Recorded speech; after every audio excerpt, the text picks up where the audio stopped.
Oh, fuck me. How do I do this? There we go. Ha.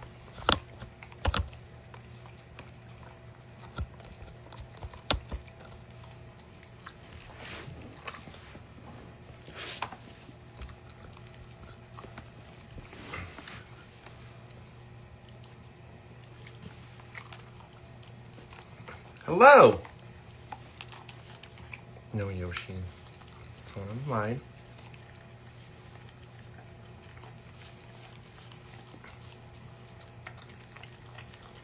Wait a minute, yeah.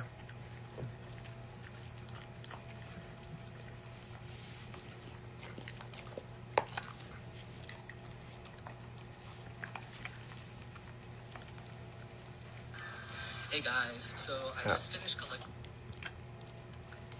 Let me know if you have any questions.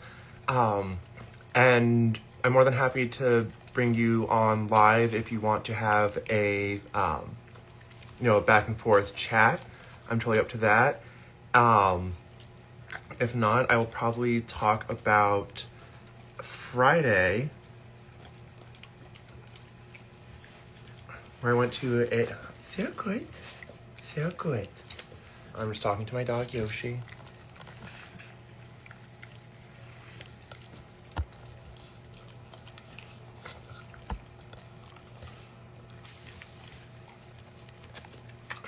Huh?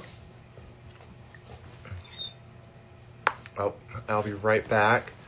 He finished his ice cream, and when he finishes his ice cream, he gets an ice cream dessert. Hi, Yoshi? Huh?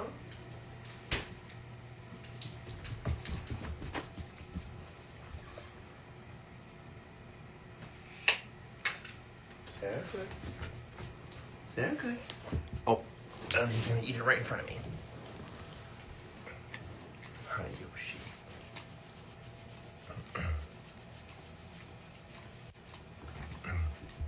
Hi.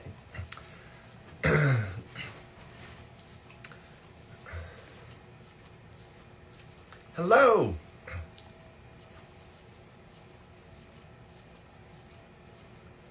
Let me know if you have any questions or if you want to jump on live with me. We can have a discussion. Just let me know. I am from the greater Hartford area. Connecticut represents. How are you doing tonight?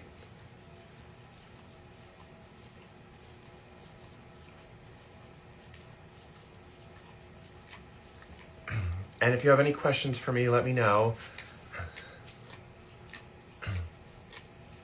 Hi, Katie.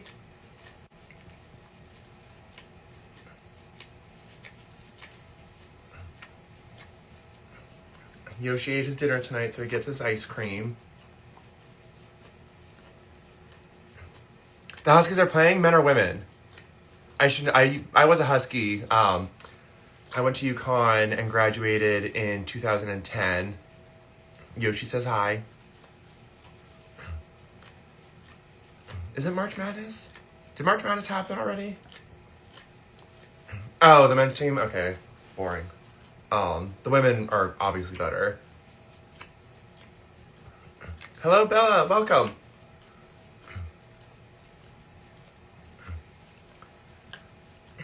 So yeah, let me know if you have any questions. It's ongoing. When does March Madness end?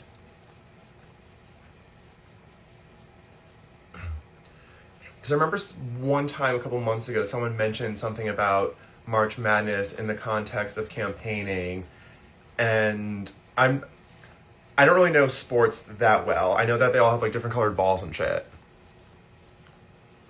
Yes, on May 11th is the convention. Well, actually, there's multiple conventions. It ends first week of April. Okay, that's good to know. So for the conventions, I think there are like 5 or 6 of them. There are the state level conventions where Josh Elliott and the treasurer, secretary, comptroller, attorney general, they'll get their nominations. And then there are the congressional conventions. So the congressional conventions are happening on May 11th. Then I think there are the multi-town conventions where, if a representative or senator represents multiple towns, they'll have their convention, and then I think there are within city conventions. So I will be at the May 11th congressional convention for the 3rd district. I would love to go to the state level convention and be a delegate for Josh Elliott, but the Democratic town committees can be a little protective of the incumbents, and so a lot of times they will choose delegates that they know are loyalists to the incumbent, but we're still going to try fighting.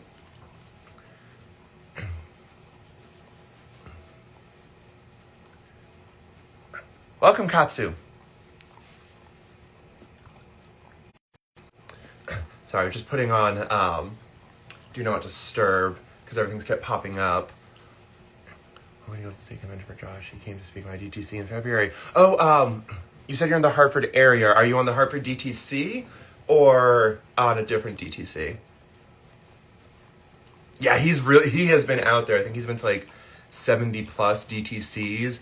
There are 169 towns in Connecticut, and so I'm grateful that I only have to go to 25 towns and 25 DTCs. I can't imagine going to 169 of them. The man is a machine, but we do need people like Josh Elliott to be governor, because Lamont just doesn't have what it takes, namely a spine, to fight back against the Trump regime.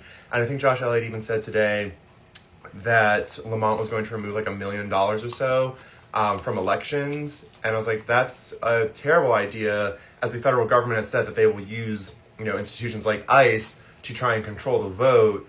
I don't understand how the governor thinks that taking money away from our election system is going to help with that.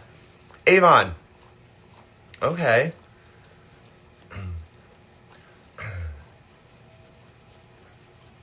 I don't know if I've been to Avon. Well, I hope you can make it to the convention. I'm not sure how Avon is, but a lot of the DTCs in this area are very protective of the incumbents. So I was telling this to someone else that was interested in being a delegate. I was like, don't tell them that you are supportive of anyone. If it's too obvious, you can always say like, oh, I'm generally open to, hearing debate. I think it's good for democracy to let people have their opportunity to speak, and then talk like really highly of the incumbent. Because if they are like sure that you're not going to vote for the incumbent, they might not allow you to go. And I believe that the DTC chairs have wide discretion. You might already know all of this. I don't know. I was myself elected to the DTC this year. My old running for state rep in rural Eastern. Okay, I respect the effort. It is very... Oh! Hi, Carly. No. Yeah, he's going to go to the window thinking someone's there. That's good that the DTC is iffy on Lamont. I wish that the DTCs were iffy on a lot of the establishment Democrats, who are just not doing enough to keep us safe, to keep us moving forward, to keep people in their houses with health care and affordable housing and lower rent. That's an entire story. Hi, Yoshi. Now he wants to play. So it's good if they're iffy about... Hi, Yoshi. About Lamont. Is this your first year on the DTC? So I was just elected to the DTC this year, in part because I am running for office, and figured it'd be helpful to be on the Democratic Town Committee.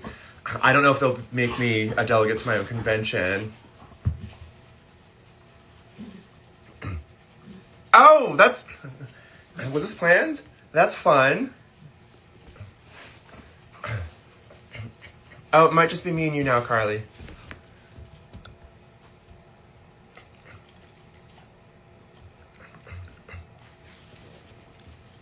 Yeah, Alex, okay, so it wasn't planned. That's awesome. That is a small world. She was just saying that, hi, Casey. She was just saying that she was getting ready to watch the Huskies game, the men's Huskies game. I did not know that was happening tonight. someone had mentioned a couple of months ago something about campaigning and the March Madness, and I was like, oh God, I forgot about that whole March Madness thing. I forgot about sports. The only reason why I knew about the Super Bowl was because of Bad Bunny. God damn, is that man dynamite in more ways than one. I mean, he's just gorgeous, but then he's completely talented. His show was outstanding. Don't ask me anything. I don't remember who won the game. I don't remember who's even in the game. I remember the hot man singing to me. Well, not to me, to everyone. But yeah, so I sports can be fun, but I don't actively participate and know anything that's going on with sports. And so yeah, anyone who's just joined, there's 3 of you. Well, thank you for showing up. I appreciate it. Let me know if you have any questions or any topics you want me to discuss, or hey, even if anything's on your mind. And part of representing people, I think, is giving them an opportunity to, vent their frustrations and, talk about things that are on their mind, even if it's not necessarily directly linked to policy. But again, feel free to ask me about policy. Hi, Gazwa. Thanks for joining.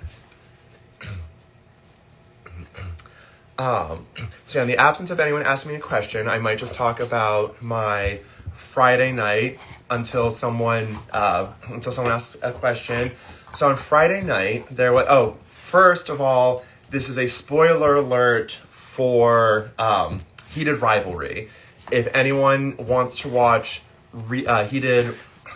if anyone is intending on watching Heated Rivalry, I am about to say some things about it. So if you don't want it spoiled, you might not want to listen.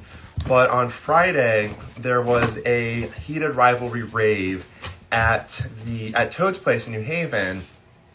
And so I had watched Heated Rivalry, and first of all, it is a lot of gay sex. And I mean, I obviously enjoy that. Not everyone will. But I didn't realize that how deep of a story it was going to be. And there's this one scene so it's all about hockey. There's really not that much hockey in it, and I know a couple of people were were hesitant on watching it because they're like, is this a sports film? And I'm like, no, there's absolutely nothing about it. It's not about sports. It is about relationships and like the gay experience. I didn't realize that the actor that played Shane isn't gay because he captured the whole emotions of coming out and struggling with that whole process very well for a person who's never actually experienced it. But I was watching it, and I mean, I'll admit I'm a bit of a crier. Anything below a 3 or above a 7, and I'm probably gonna shed some tears. This time around, I was just... Hi, Yoshi. If anyone's wondering, he's being a weirdo. Oh, that is a great question. So, yes, it was so fucking good. But so real quickly with Yoshi. Yoshi, come in here. Come in here. Come in here. Yeah? Come in here.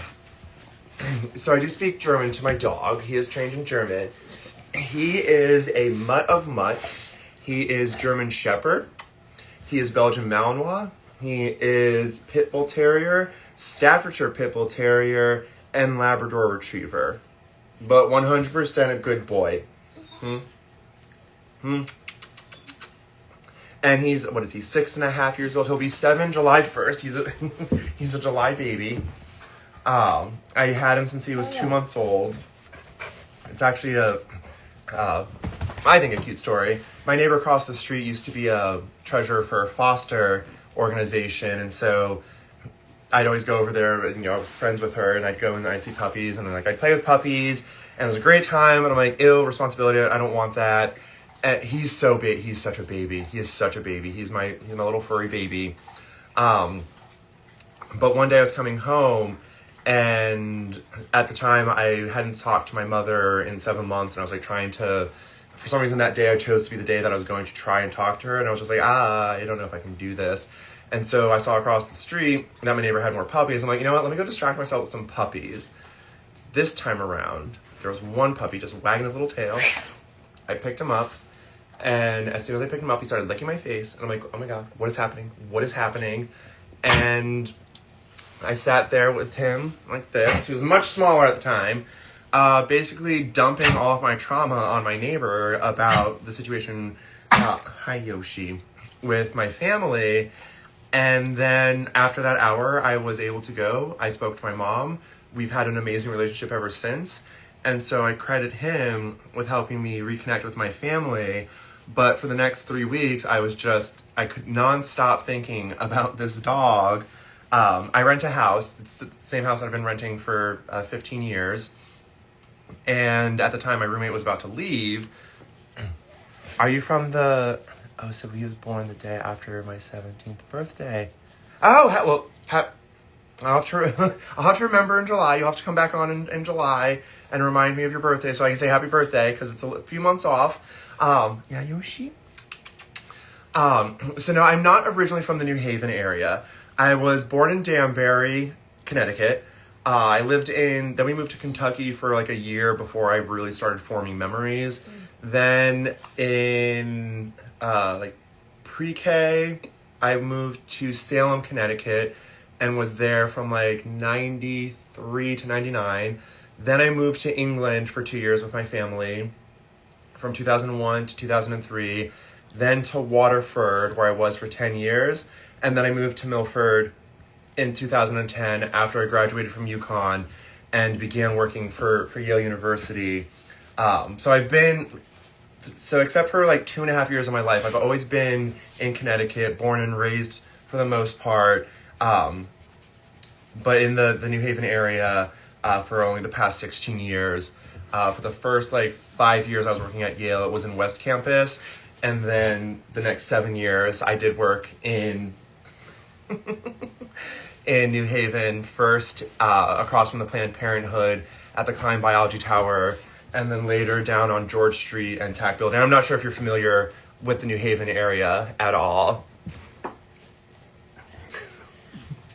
Where in Kentucky were you born? Because we lived in Louisville for about a year.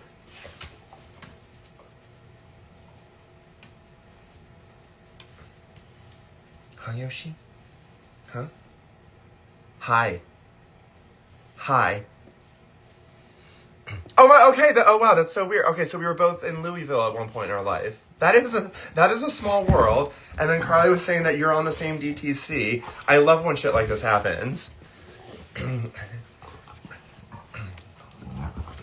8.5 billion of us on the planet, and 2 of us just happen to live in Louisville. 2 of you are on the same go to the same DTC. Hi, Yoshi. Now he wants to play. So there are three of the hardest things of running a campaign I have discovered. Number 1, setting boundaries with my time, because if I'm vibing with people, I don't want to leave. And one of my advisors was actually like, we need to get you a person that just follows you around and pulls you away from events when it's time. That way you stay on track with things. I'm getting better with it, but I hate, cutting people off at a specific time if we're all vibing. Problem 1. Problem 2, who's the other Carly, say hi. Let's see if she's still here. Oh no, it looks like Carly dropped out. She was here a little bit earlier. So the second hardest part of campaigning is fundraising. Asking for money sucks, especially, I consider myself more working class. I don't want money from PACs and APAC and corporations. And so, we do have to rely on small dollar donations, but we're all struggling to afford shit. And so going up to people being like, hey, you can't afford rent, you can't afford groceries, you can't afford your student loans, you can't afford healthcare. Can you afford to give me $5 on a long shot opportunity to take on an incumbent? and I don't expect people to really be able to, because I mean, like, what, 60-70% of Americans are living paycheck to paycheck. So that's the second hardest part. And then the third hardest part is this guy, because I want to bring him to more campaign events, but we haven't been able to do anything outside for the most part, because this winter has just been so abnormally cold. It's probably great for the environment and the ecosystem, and so, I do appreciate that. But then selfishly, I'm just like, oh, but it's made campaigning just a little bit more challenging. I can't bring him to outdoor events because I don't want his paws to freeze. But hopefully, as the summer comes and the weather warms up a little bit, I can hopefully bring him more places, because I hate having to leave this one behind and seeing the pathetic face he makes when I leave. It's like I know that he can tell when I'm about to leave, and it always just makes me sad. But then I get to come back, and he's always happy, and he's always wagging his tail and running into cameras. Hi, Yoshi. He's trying to get my attention.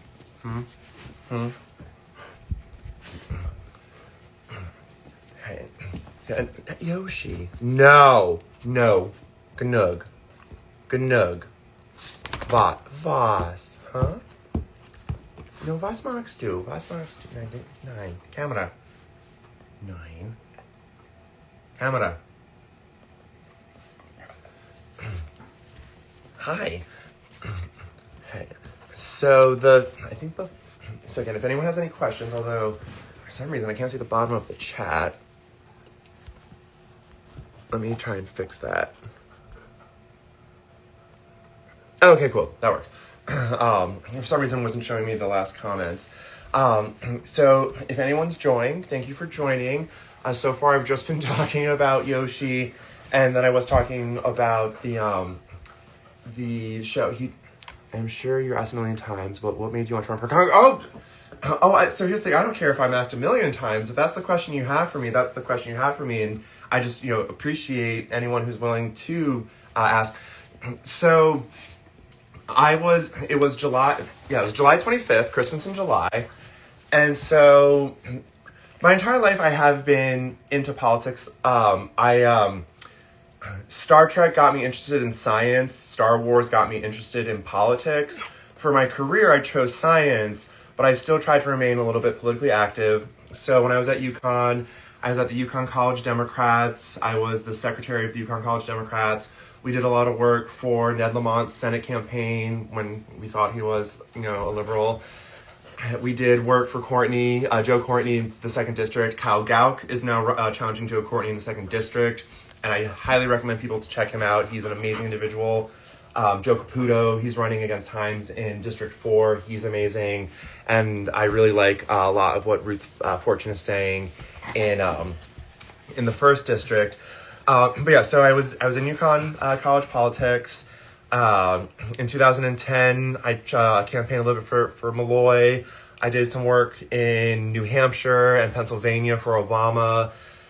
And then when I graduated, I started getting more interested in, doing the 20-year-old thing and partying a little bit too much and trying to focus on my career. And then Trump got elected, and then that kind of reactivated me.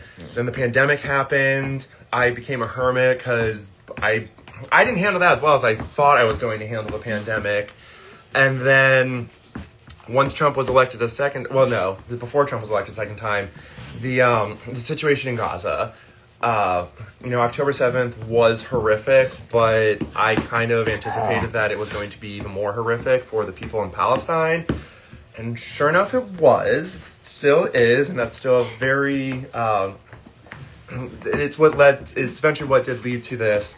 So I became very active in Palestinian circles, and so I understand that Palestine isn't necessarily people's main focus, and it was for me at the time privilege because, I had healthcare, I had a steady job, I could afford my rent, I could afford groceries. I couldn't splurge too much, but I wasn't, fucked the way a lot of other people have been. And so I did have the bandwidth to to be able to understand about Palestine, to care about it, but I mean, at the end of the day, it is all linked together. We send billions, I think $3.8 billion a year over to the Israeli government, who just uses it to commit a genocide against the Palestinian people, while their citizens have healthcare and their citizens have free education, things that our own citizens don't have. And so I do try and make because unfortunately morality doesn't always win the day. But again, I understand when people are struggling that they'll focus on finances. And so if we didn't spend, $4 billion a year, our own district, the 3rd District of Connecticut, loses $53 million a year to send over to Israel. And that's $53 million that could be used here for people who are struggling. This is a long-winded way of saying why I started running for Congress. On July 25th, there was a Make Noise for Palestine event. I went with 2 other people, and we walked up and down a flea market. I was on the bullhorn saying hey, if this was the Holocaust, what would you be doing? You're doing it right now, trying to appeal to people to care about Palestine. And then in the corner of my eye, I saw a older woman with stark purple hair, and I'm like, no way, that's not Rosa DeLauro. Is it the same Rosa DeLauro that 2 days previously just gave another $500 million to Israel? And Palestine was on, I think, the edge of stage 5 famine. And so I just approached her and I started accosting her. It is on my Instagram. I've been endorsed by Track AIPAC, and they used that video in the endorsement. And so I just started accosting her how could you give $500 million more to Israel to commit genocide? How can you support this? How are you going to defend the American people if you are going to allow for a genocide? I just kept pestering her and pestering her and pestering her. At one point, I'm like, how can you not call this a genocide? How do you sleep with yourself at night? And she immediately turns around and says, very well. I'm like, oh my God. I get this all on video. I post it to Instagram. It gets onto Facebook. I think someone sent me the Facebook post saying did you post this to Facebook? And I was like, no, that wasn't me. So I looked at the comments. Someone's like, oh, that guy should challenge her for Congress. And I just wrote, if I must. Just joking. And then someone from the Hamden DTC calls me up and I was like, hey, I just saw your comment on Facebook. Would you actually be interested in challenging Rosa DeLauro for the nomination? And I was like, I didn't really think about it. I never thought that was something that I would actually do. And then I thought about it a little bit more, and then I started looking more into her other policies besides Palestine. And I was like, oh, she doesn't support some of the things I thought she would have supported. She doesn't support universal health care. She voted in favor of that Charlie Kirk resolution. So there's something called the IDEA Act. It's the Individuals with Disability Education Act, and it's supposed to guarantee that the federal government subsidizes 40% of expenditures for special education. She hasn't fought to fund that. It's an issue with the Appropriations Committee. But even worse, when you look at some of the legislation in Congress, there's a bill called the Fully Fund IDEA Act. And out of all 5 congressional incumbents in this state, Rosa DeLauro is the only one that hasn't funded it. She hasn't fought for raising the sub-minimum wage. So the minimum wage was raised in 2009, but the sub-minimum wage has not been raised since 1991 when she was in office. I started looking at, some of what she claims to have been doing. I'm like, she's not actually doing a lot of what she has made a reputation for herself for. So then at that point, I was like, oh, it's not just Palestine. I will challenge her and actually try and fight for some of these ideas that I feel the Democratic Party has abandoned. And one of the things that I feel made the Democratic Party great originally was FDR. And I mean, I get that he had some racism, tossed in there. He wouldn't say hello to Jesse Owens. And I think Jesse Owens said that, he expected Hitler not to care, but it was a bigger, issue that the FDR didn't. And so I agree with that. FDR also, had the internment camps for all the Japanese people. So I understand that the man had some issues, But in 1944, he proposed an economic bill of rights. And that, to me, is the hallmark of what Democrats should be fighting for. An economic bill of rights. That way, when there ever is an economic downturn, there aren't people suffering. We live in the wealthiest, richest, most prosperous nation in the world. There is no reason why any of our citizens at any point in their lives should have to worry about having education or having healthcare or having food or water or a job.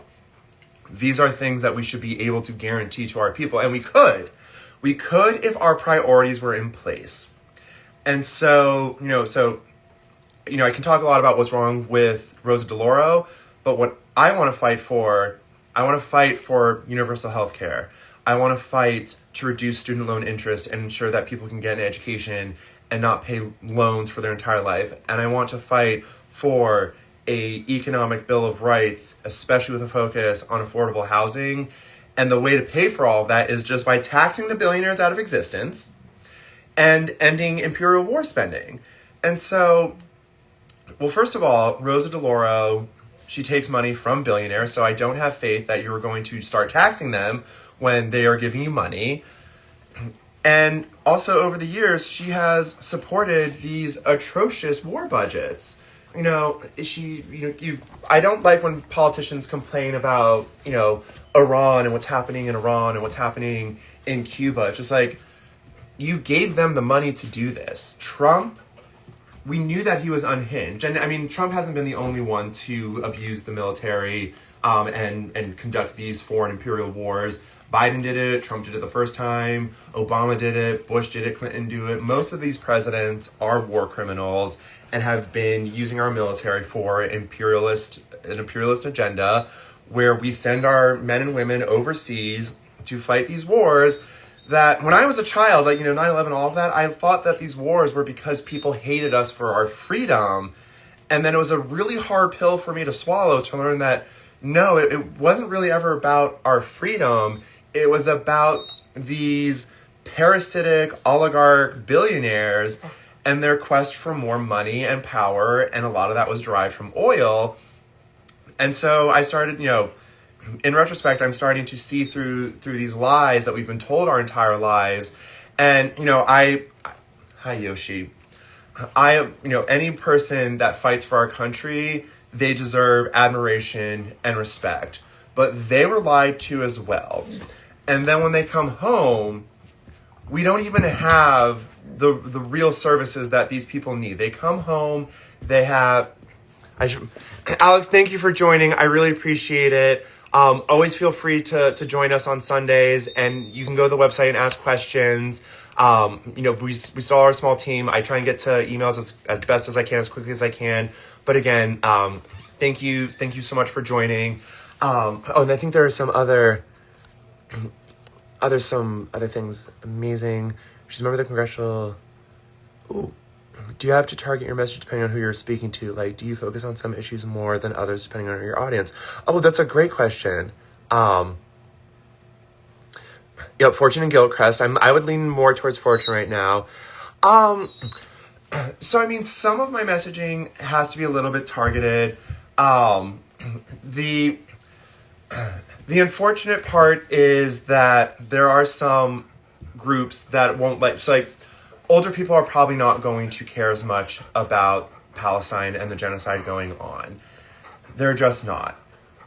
So in order to help the people in Palestine, in order to help working class people get Medicare for all, get education, get some of these things that they need and deserve, I need to win an election. So if I'm around, older people, my messaging might, cater a little bit more to what they're going through. And so I will focus on, Medicare for all, because if there was Medicare for all, if there was universal healthcare coverage, older people, senior citizens, they wouldn't have to spend, $200-$300 of their already shrinking Social Security checks to buy into this program. It would just be funded by our tax dollars. It would be funded by the billionaires actually paying their fair share to ensure that there is a working class that is healthy enough to continue producing all of the labor and wealth that they just exploit from us. But for the most part, a lot of what my messaging is, I hope, is universal, because I feel like people can all get behind universal health care. People can all get behind making sure education is affordable. Everyone can get behind having affordable housing, because that's what a lot of people are struggling with. But if there are crowds where I'm going where like a specific issue, also, if it doesn't have to be Palestine, if I'm going to a teacher's event, if I'm going to an immigrant event, I will discuss more of those policies with them, because those are the ideas that are going to vibe with them. In something like this fireside chat, it is kind of, who comes, who asks questions, but I'm never going to, I won't shy away from a question. I'll do my best to answer it as best as I can. And if I don't know the answer to a question, I'm not just going to come up with some gobbledygook to sound good. If in the moment I have a thought that I think applies to, what was asked, I'll share it. But if I genuinely just don't know something, I'm not going to pretend like I know everything. It's impossible for everyone to know everything. And a lot of that I understand from having my background in science is, scientists have their fields of expertise, but that's why collaboration is so important. And I think that's something that I would bring to the Congress, is that inherent idea of having the understanding that collaboration is necessary. And so a lot of times in science, you start out with a hypothesis, you bounce it around other scientists of different expertise, because they have the general idea of, it's like a biologist, a chemist, a physicist. We all have, different expertise in those areas, but all of us can kind of understand a little bit of each, because all of them are somewhat intertwined, and so it helps give us different perspectives. And so collaboration is so important, because a lot of times a good idea can become a great idea because people worked together, bringing their own diverse opinions from, socioeconomic status, from regional status, from racial statuses, from different life experiences, that when we all share and work together, we can come up with better ideas than we all could on our own accord.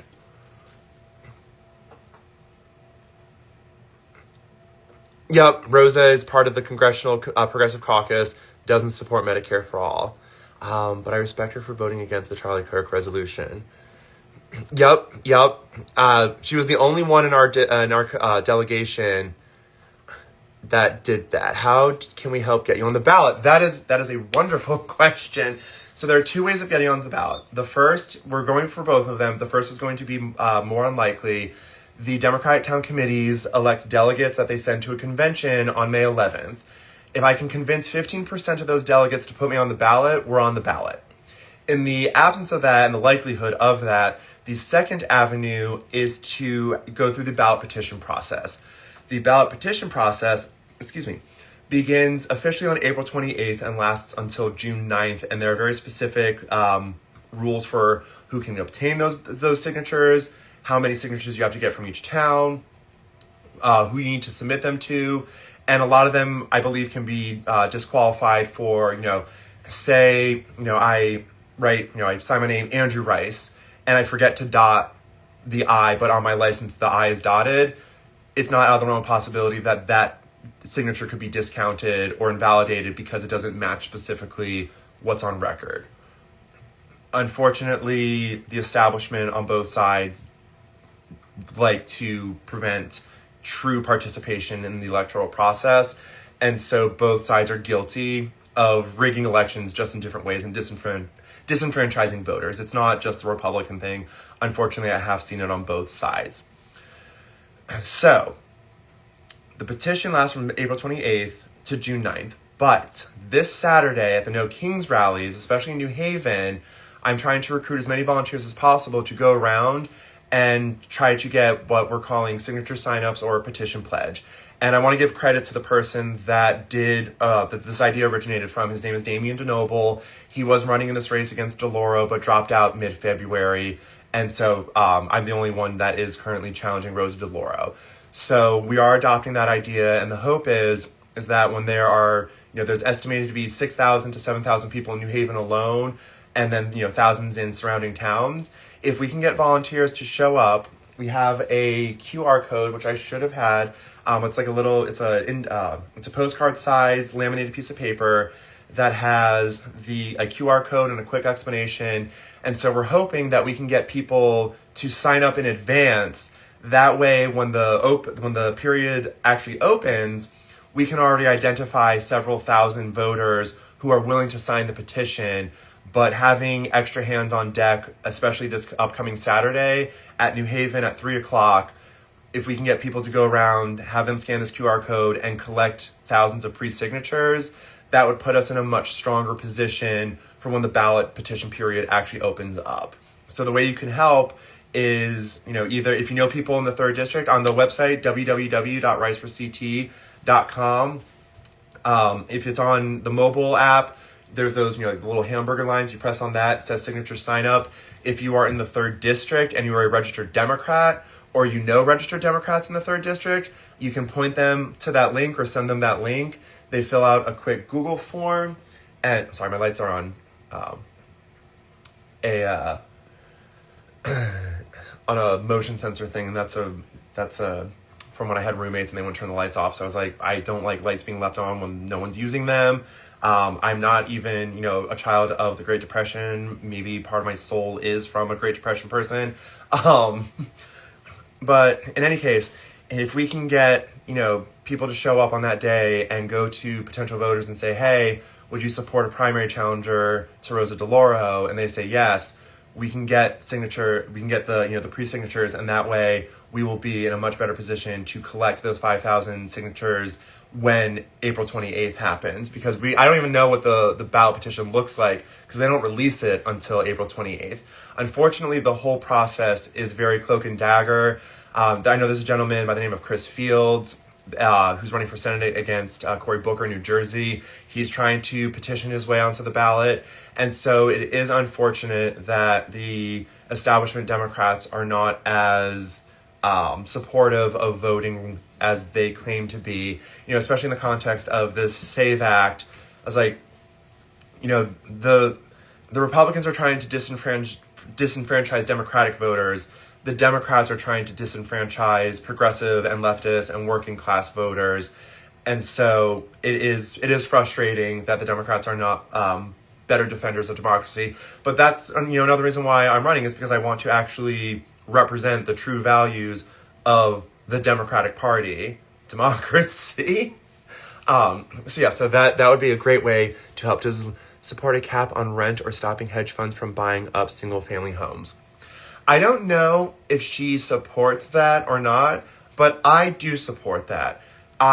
So I'm at the point where private equity just needs to be banned altogether. I don't even think it really became a thing until the 90s under Clinton. And so it's another one of those things that people just forgot that it's a recent occurrence and that it's not always been that way. But private equity, they come in, they find properties that are cheap, they snatch them up, they buy, single family homes with cash, 20% above asking value. They purchase the house, and they create these shell companies. These shell companies, they buy the house for, if the house was sold for $500,000, they then, buy it from themselves from a shell company worth $700,000, which artificially inflates home prices, which then allows the renting market to charge more for rent. And so we need to, through eminent domain, I think we should be using eminent domain to take away these empty houses from these private equity industries that are doing nothing but taking off stock in the market that drives up prices for no other reason than to pull profit out of people's pockets. We need to start decommodifying the housing market to ensure that there is always a supply of housing that keeps housing prices low, that keeps rents low. And I believe that we should be investing in legitimate public housing, because at the end of the day, homelessness is not a personal issue, it's a societal issue. People don't become homeless because they're just lazy pieces of shit. They become homeless because they become disabled. They lose their health insurance for a week, get some sort of injury, go to a hospital, and then owe $60,000 or $70,000, and then go bankrupt from medical debt. Medical debt is the leading contributor to bankruptcy and homelessness in this country. A lot of homeless people are just foster children that age out of the foster care system. A lot of homeless people are veterans who just never got the proper care that they need and deserve for risking their lives to serve this country. And so, no, not many people go homeless because they're lazy. There are a lot of reasons behind it.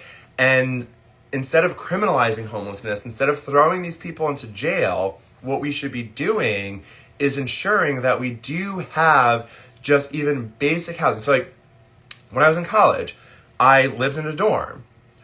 Why can't we have even just dormitory style rooms where homeless people can go and have a bed and have a closet and have a desk and have access to food and internet so that they have an address, so that they can apply for work, so that they can, have mental health care services, so that they can have their mental health checked out, so that we can actually rehabilitate people in a compassionate way, get them the resources they need, and then reintegrate them back into society. Because again, at the end of the day, I don't think, even if people know that the government, they can go to a 8x8 or 6x6 dorm room with a bed and, public showers, people are going to want more for their lives.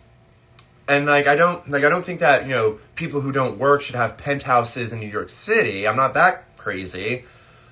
But people should always be guaranteed that no matter what they face, they will always have food, shelter, water, healthcare, and internet, because those are just the things that you need to survive in a modern society. And I choose to believe that if people are given the opportunity and the resources that they need, and I don't even have to believe this, it's proven. There are statistics that show, even when you give people universal basic income, they don't spend it on drugs and partying. No, they spend it on housing and clothing and food. And so giving these people those resources, I think, would just be an economic boost for society, because a lot of people just can't make it back into how do you get a job if you don't have an address? How do you make money if you don't have a job? Once you're homeless, unless you have sheer luck, a lot of people can't get out of the cycle of homelessness. And so we do need something like rent caps. But I feel like we need a caps on a lot of things. Like back in the 50s and 60s, CEOs and whatnot only made, 40 to 50 times their lowest paid employee. Now it can be anywhere from 400 to the Starbucks CEO makes 7,000 times their lowest paid employee. And it's no, we should be capping that as well. I don't believe that there is any single person that does enough of anything to justify earning more than 30 times their lowest paid employee. That's a month. What one person earns in a day, your lowest paid employee earns in a month, that's fair. That I think is fair. That I will accept as, someone having an idea and having the, making the, the plan, or having the know-how to organize and all of that. Fine. I will take that, skills like that, you deserve to earn a month's salary in a day. There is no world that I see that anyone does anything that can contribute that much to society that they should be able to be worth what. So if someone has $1 billion, it would take someone making $100,000 a year 10,000 years to make $1 billion. There is nothing in this world I think that a person can do that they should, be able to earn 10,000 years worth of a $100,000 yearly salary in a year. It's just, no. And one of the most frustrating parts about a lot of this is when, the Christian nationalists, they abuse the actual image of God and Jesus, because Jesus was a very poor man, a poor immigrant, a poor brown immigrant who preached about taking care of the homeless and the poor and giving food and having medicine, and the idea that a rich man or a camel would sooner get through the eye of a needle than a rich man would be able to get to the kingdom of heaven. And so when all of these rich ass motherfuckers claim that they are, children of God and students of Jesus and love Jesus, no, you don't. Because you hate everyone that Jesus loved, and the only people that Jesus really seemed to have a problem with were the rich people. Motherfucker was throwing tables at them and telling them that they weren't going to get into heaven because they're rich.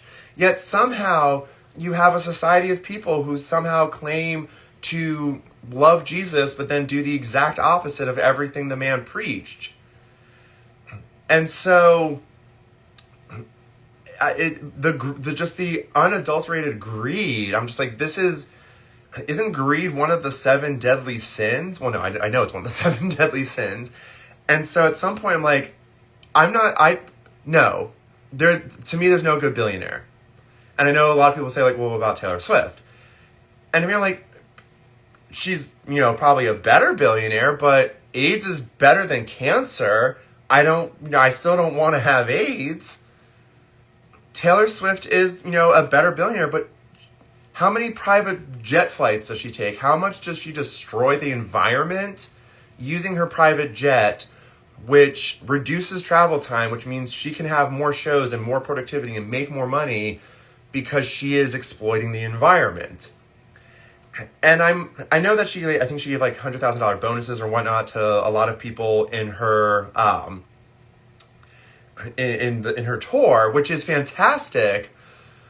But at the same time, those people should not have to rely on the generosity of a billionaire to have those funds given to them. And those are just the people that she gave that money to, which I'm sure was a lot of people. And I'm sure if anyone who got that money heard this, they might think a way. And I don't want to invalidate the fact that you got that, you earned it, you deserved it. But how many tens of thousands of people were exploited, not necessarily directly, but just indirectly from the system that we live under? Because at the end of the day, the capitalist system capitalism relies on imperialism to ensure a constant supply of cheap resources for the people who own, everything, to continue owning everything, to continue making things as cheap as possible, to extract as most wealth as possible. And so that's why we're seeing so many problems around the world, is because the insatiable greed of all of these billionaires who just need more and more and more and more. And unfortunately, we've come to the point where we need to legislate against greed.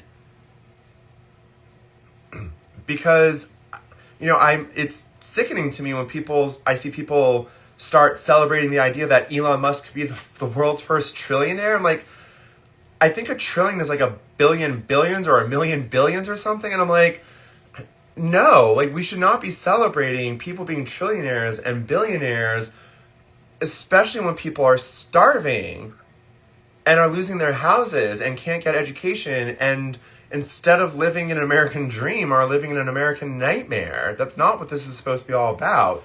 Like, why are people, of course people don't want to work. It's not that they don't want to work, they just don't want their work to mean nothing.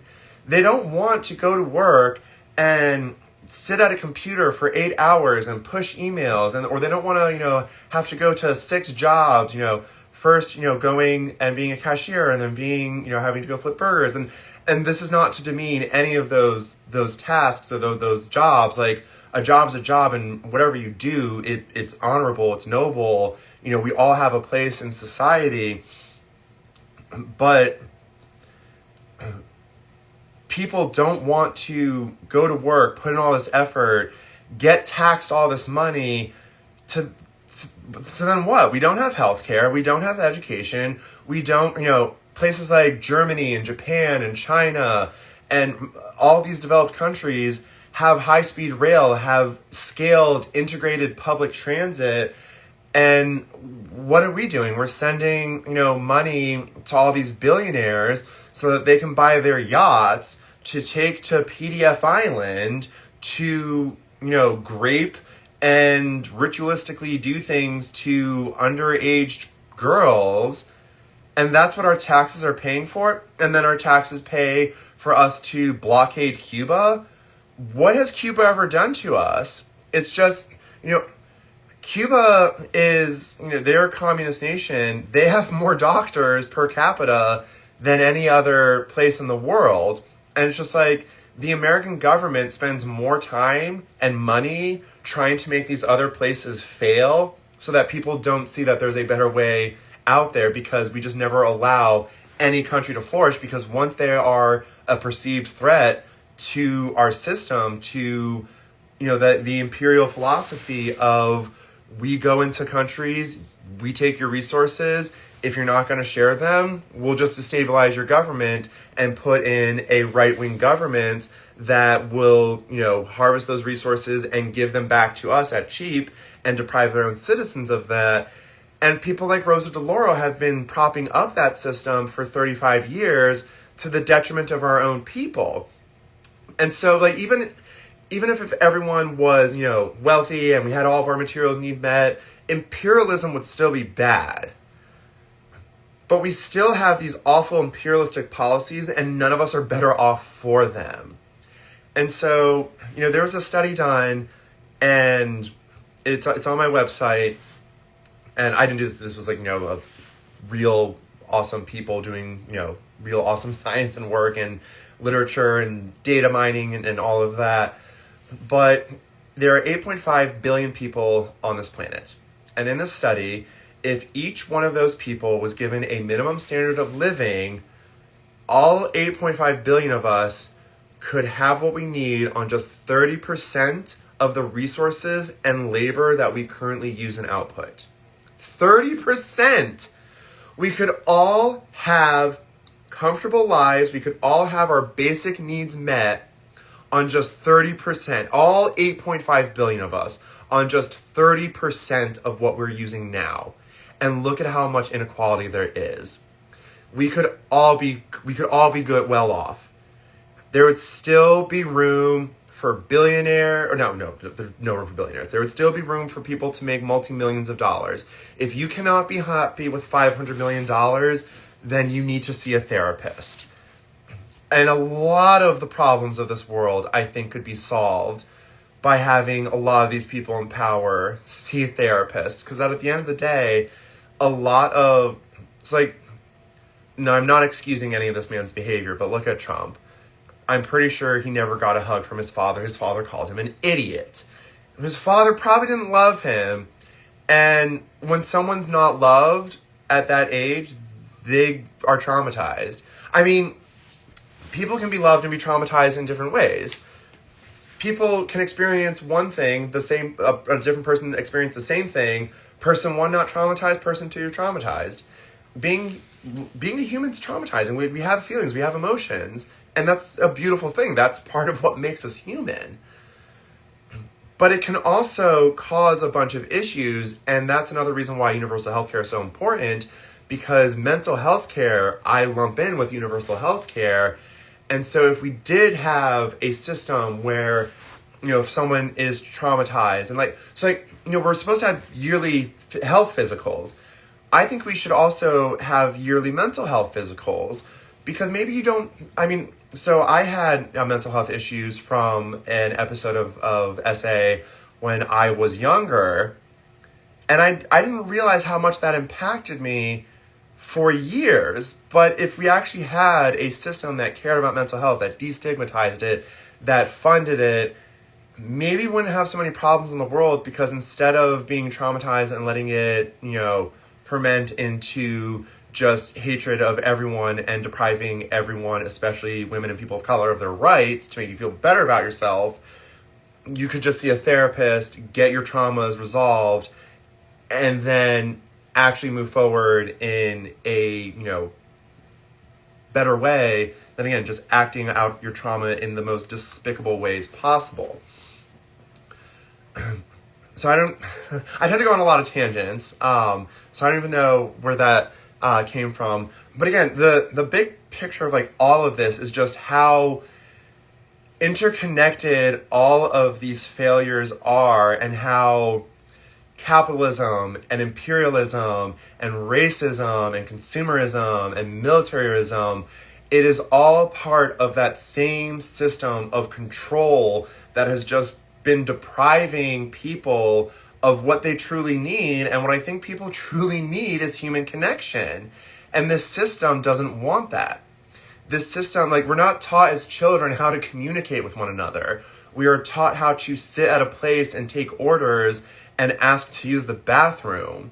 We're not taught to be creative, to understand society, our system of governance, how to be, active in the civil process, how to, be a human, how to be a self-sufficient human in this day and age. I was privileged to have parents that could teach me a lot of this, but even they didn't know everything. And it's just, so many problems are compacted by the fact that we live in a system that's not genuinely designed to improve society. It's designed to improve the lives of very few people who are in power. And, the oligarch parasite class that just takes everything that they can and extracts as much wealth and natural resources from anywhere and everywhere that they will get their grimy little hands on. And that's why we're seeing these wars in Iran and these wars in Venezuela and what's going on in Cuba and the genocides in Palestine and the genocides in the Democratic Republic of Congo and Sudan and in Syria and Myanmar. It's all related to the same system, and we all suffer because the resources were never meant to be for us. It's always been about the elite power class taking everything, keeping us divided, and ensuring that we don't work together. And once we all just drop these labels, and once we all realize that at the end of the day we are all more similar than we are different, we can come together and we can fight the power structure, and we can ensure that working class people have what they need and deserve, not just in America, but across the world. Everyone says that this is a movement. Not any one campaign. Everything is a movement. The entire world, we need to come together and fight for our future. But I'm starting here in America, in Connecticut 3rd Congressional District. It is 9:32. Thank you again for everyone who has joined. If you ever have any questions, please feel free to fill out the form on the website. If you want to know how to support the campaign, following on social media, liking, reposting, those are the quick, easiest ways. Volunteering, we're always looking for, we're going to be doing phone banking, canvassing, research. Phone banking, research, there's been many opportunities that can be done from home. And then, of course, donating to the campaign. If we could get 10,000 people donating $2 a month, we would have enough to sustain the campaign and have a real chance of fighting the incumbent Rosa DeLauro. But again, it is the end of the hour. I really appreciate you all that have come and joined. I appreciate you all who have asked questions. I hope you all have a great evening, have a great week, and remember to always have some fun, because fun fights fascism, and it's the fun that keeps us fighting. So again, good night everyone, take care, and I'll see you next week.